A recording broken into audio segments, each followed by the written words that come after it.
A base científica Estação 6 ficava isolada na borda sul do continente antártico. Erguida entre abismos de gelo e tempestades eternas, ela era um dos pontos mais avançados de pesquisa geológica e paleoclimática da ONU.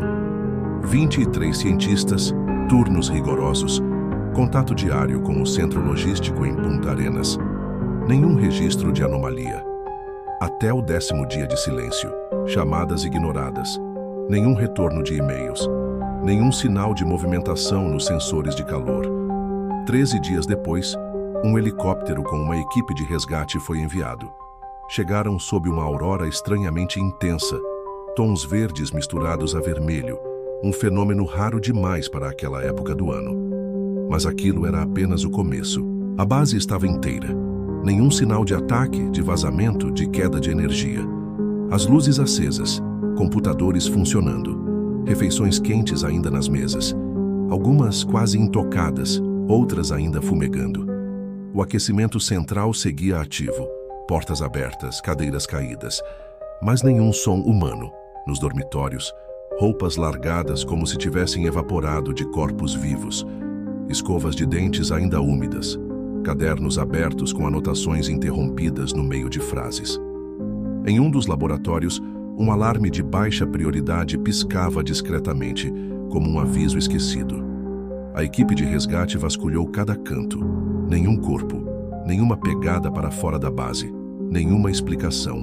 Nos arquivos internos da estação, havia um vídeo salvo há exatamente 14 dias.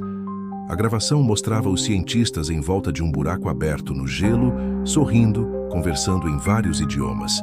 Cavaram por dias, acreditando ter encontrado uma estrutura natural anômala, algo talvez pré-histórico ou até pré-humana. Mas o que surgia da camada profunda era algo além da geologia. Uma figura humanoide, parcialmente encoberta, coberta de runas indecifráveis.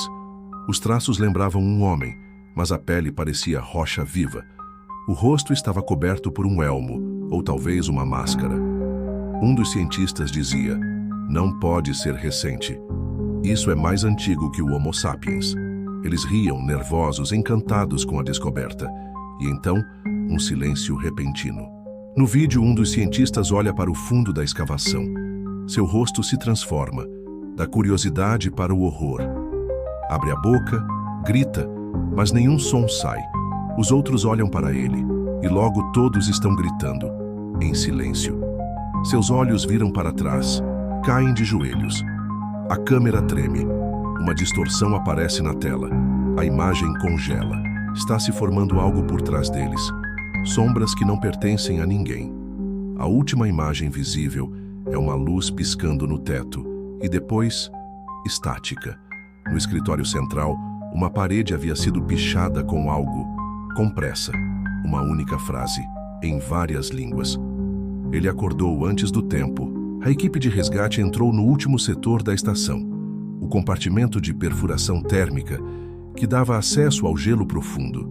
A escotilha, pesada e sempre trancada, estava aberta, e havia uma corrente cortada no chão, ao lado de marcas, que pareciam garras ou trilhos.